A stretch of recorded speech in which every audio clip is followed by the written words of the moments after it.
It feels like all of Hollywood is mourning Rob and Michele Reiner right now. They touched so many lives. Well, we will be honoring them in a CBS News special Sunday night, featuring those who knew them best, including Rob Reiner's lifelong friend and collaborator, Albert Brooks. On December 14th, 2024, Hollywood was shaken by news so disturbing it felt unreal. Legendary director Rob Reiner and his wife Michele were found dead in their Los Angeles home, leaving an industry built on storytelling completely speechless. But beyond the headlines and tributes, one voice stood out. Albert Brooks wasn't grieving a collaborator. He was grieving the person who had known him for 64 years. He's the person that I've known the longest. Met him when I was 14 years old. What happens when the keeper of your memories is suddenly gone? Brooks breaks his silence. When CBS News announced a special titled Rob Reiner, Scenes from a Life, expectations were fairly standard. A respectful retrospective, career highlights, famous faces sharing warm anecdotes, the usual Hollywood goodbye package. What no one expected was Albert Brooks to quietly steal the emotional center of the entire program. At 78 years old, Brooks has spent a lifetime mastering control. Control of timing, control of tone, control of discomfort. His comedy was never loud, never chaotic. It was precise, observational, and deeply intentional. In this interview, that control cracked just enough to let something raw come through. "Rob was my oldest friend. It's that simple," Brooks said. No punchline, no clever framing, just the truth, sitting there unprotected. That sentence carries a particular kind of grief people don't talk about very often. Losing your oldest friend isn't just about missing someone. It's about losing the person who remembers you before adulthood rearranged you. Brooks explained that Rob wasn't just a presence in his adult life. He was part of the foundation. "He's the person that I've known the longest. I met him when I was 14 years old." 14.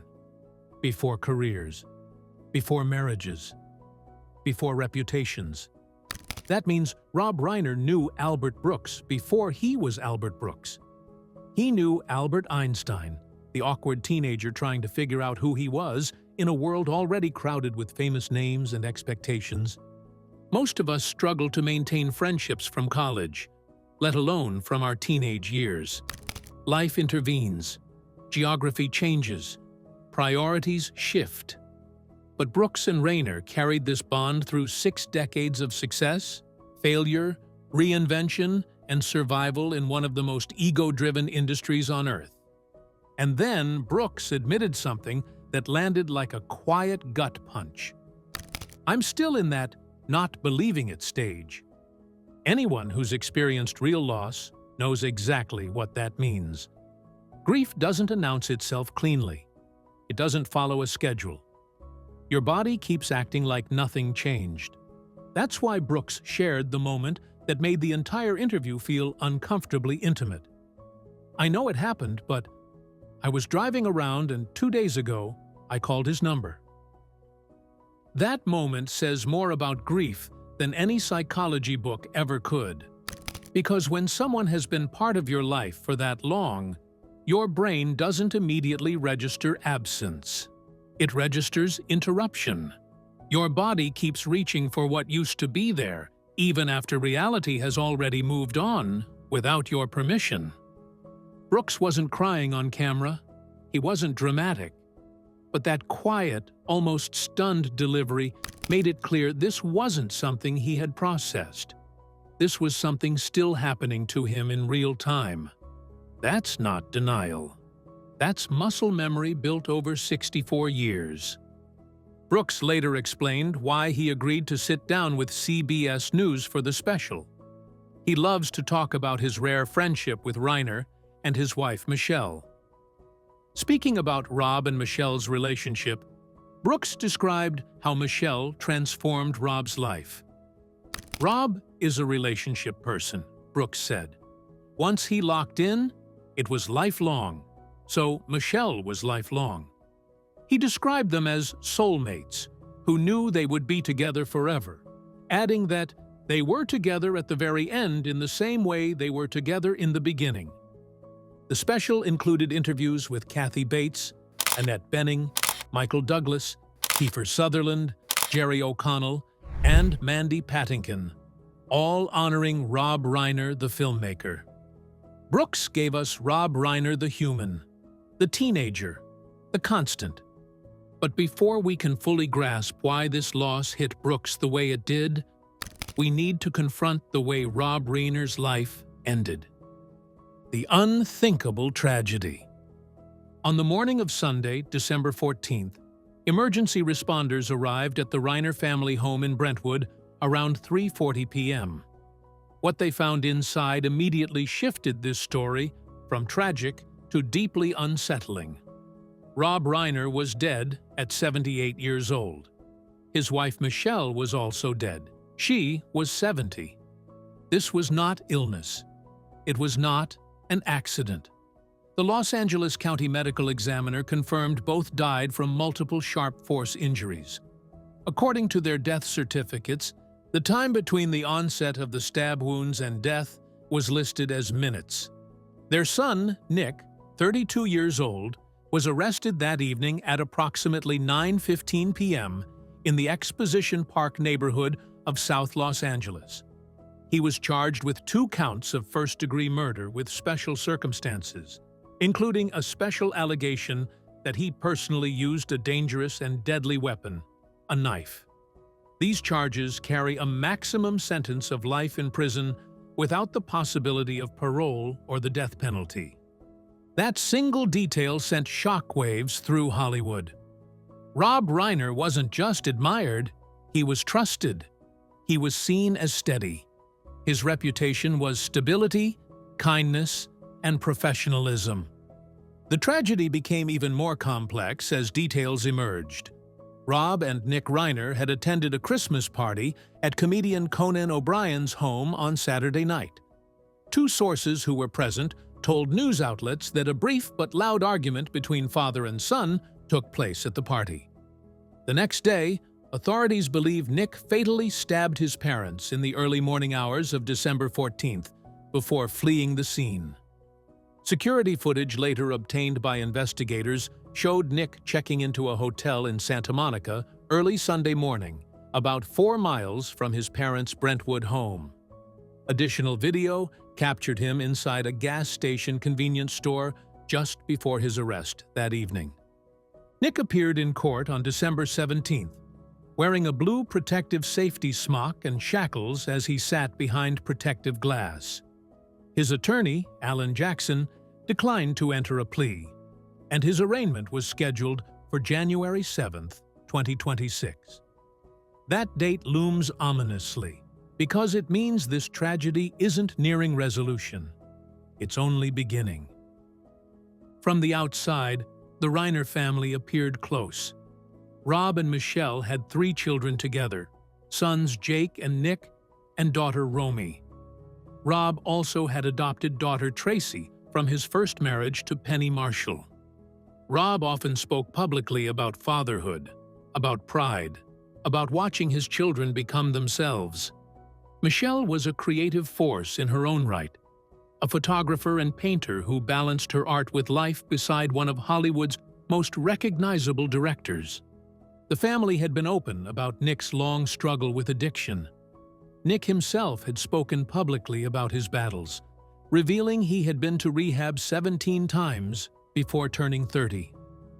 "I was homeless in Maine. I was homeless in New Jersey. I was homeless in Texas," he told People magazine in 2016. "I spent nights on the street.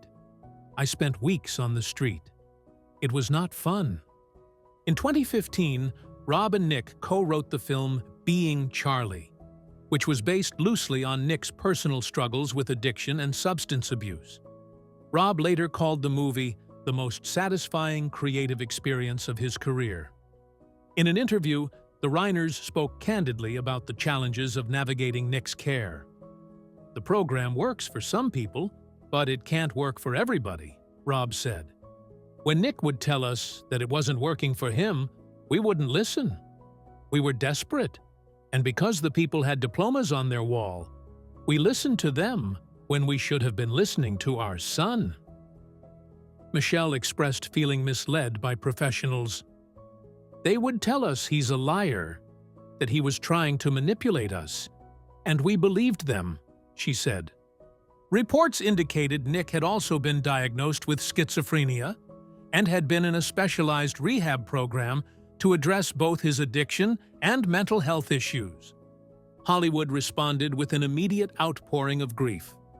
Los Angeles Mayor Karen Bass called the deaths a devastating loss for our city and our country. Billy Crystal and Larry David arrived separately at the Reiner home on Sunday evening. Former First Lady Michelle Obama revealed on Jimmy Kimmel Live that she and President Barack Obama were supposed to see Rob and Michele on the very day they were found dead. Jake and Romy Reiner released a joint statement expressing their unimaginable pain. Words cannot even begin to describe the unimaginable pain we are experiencing every moment of the day, they said. The horrific and devastating loss of our parents, Rob and Michele Reiner, is something that no one should ever experience. They weren't just our parents, they were our best friends. But amid all that mourning, one loss stood apart. Because this wasn't just the end of a career. It was the violent, sudden end of a friendship that had survived nearly every other challenge life could throw at it. And to understand why this loss hit Brooks with such force, you have to go back to where it all started. The foundation of an unbreakable bond. To understand what Albert Brooks truly lost, we have to go back to Beverly Hills High School in the late 1950s and early 1960s, a place that functioned less like a school and more like a breeding ground for future Hollywood legends. That's where Albert Einstein met Rob Reiner in a drama class in 1964. Yes, Albert Einstein. Albert swapped Einstein for Brooks for obvious reasons. Both were legacy kids, whether they wanted that label or not. Rob Reiner grew up in a household where comedy was the air you breathed. His father, Carl Reiner, was already a giant in television. In fact, in 1963, Carl Reiner appeared on The Tonight Show with Johnny Carson and singled out his teenage son's teenage friend. He told Carson, "The funniest person I know is a 16-year-old kid named Albert Einstein." That early recognition from one of comedy's legends said everything about the talent Carl saw in young Albert.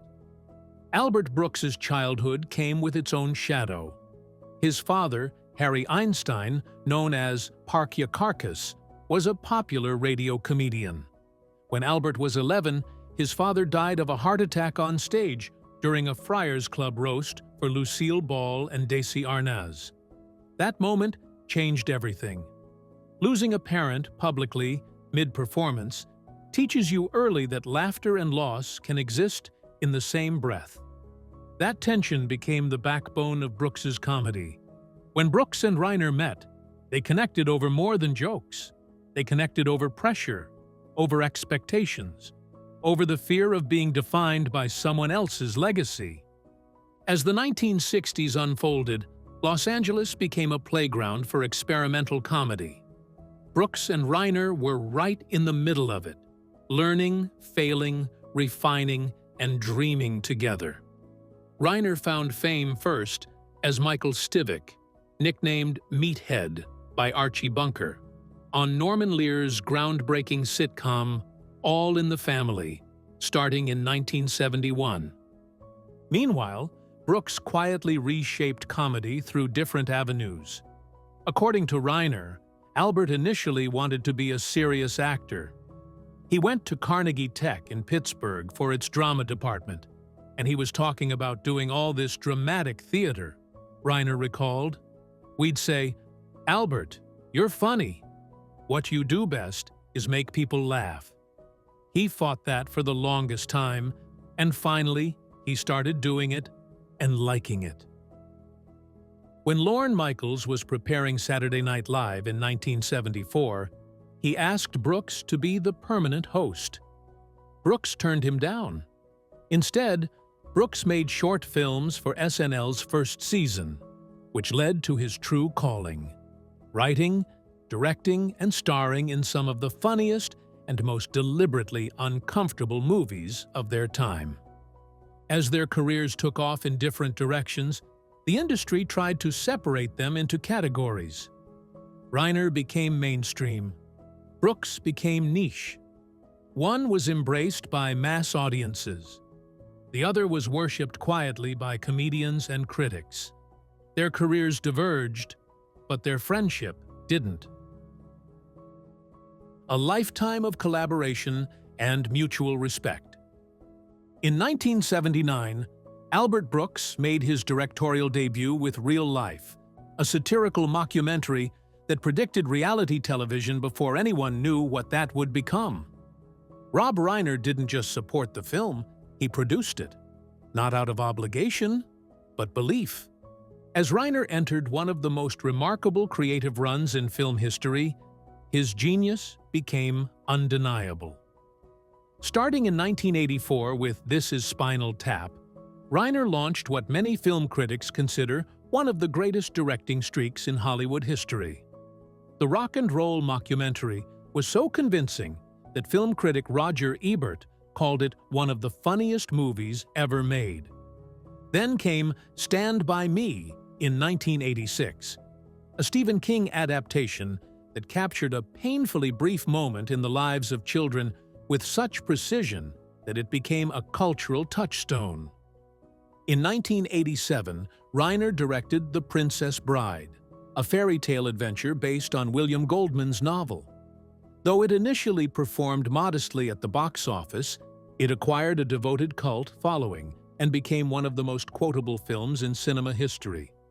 When Harry Met Sally arrived in 1989, and with it, Reiner helped redefine the romantic comedy. 1990 brought Misery, another Stephen King adaptation.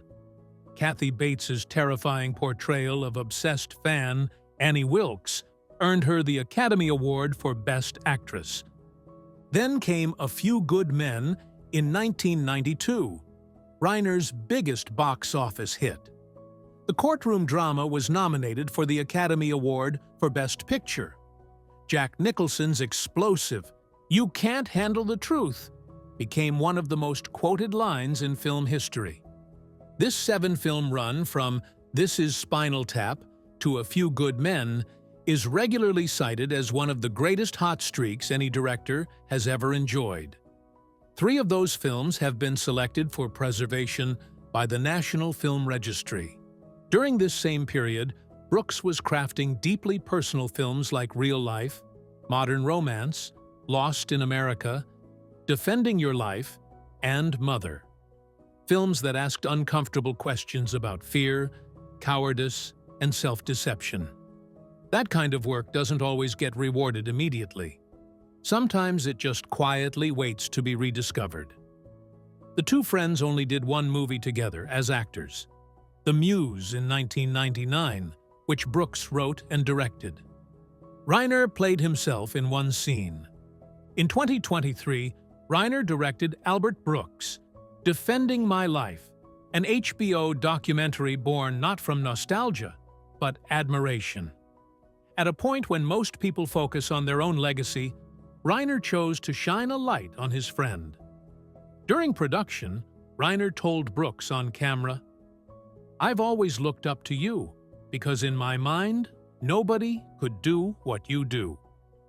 That's why Defending My Life mattered so much." Rob Reiner wasn't trying to preserve his own legacy. He was protecting his friends. He wanted the world to understand Albert Brooks the way he always had. And knowing how intentional Rob was about honoring Albert while he was still alive, makes his sudden absence feel even more cruel. What comes next? Albert Brooks is still early in his grief. Rob Reiner wasn't just his friend, he was his historian, the person who remembered things no one else could. There's a particular loneliness that comes with outliving the people who knew your beginning. Brooks doesn't just mourn Rob Reiner, the filmmaker. He mourns Rob, the witness. The person who could remind him who he was before life complicated everything. We tend to measure legacy by work, by movies, by impact. But friendships like this remind us that legacy is also about who stays, who answers the phone, who remembers your story correctly when everyone else only knows the highlights. Rob Reiner's films will live forever. 3 are already preserved in the National Film Registry. His phrases will continue to be quoted. But for Brooks, the loss is quieter, more personal. He lost the one person who knew his entire story without explanation. The CBS special aired December 21st at 8:30 p.m. Eastern on CBS and streams on Paramount+. For audiences, it's a celebration of Rob Reiner's extraordinary contributions to American cinema. For Brooks, it's a goodbye he isn't ready to accept. Brooks joined Billy Crystal, Larry David, and other close friends in signing a joint statement honoring Rob and Michele. The statement concluded with a line from one of Rob's favorite films, "It's a Wonderful Life." Each man's life touches so many other lives, and when he isn't around, he leaves an awful hole, doesn't he? The death certificates confirmed that Rob and Michele were cremated. Their final resting place is listed as the home of their son, Jake. Jake and Romy have said they remain grateful for the outpouring of love and support, and they will share information about a memorial service at a later date. Their story reminds us that the relationships we carry the longest are often the hardest to survive without. That the friendships forged in youth, before success and fame and all the complications that come with them, hold a special weight.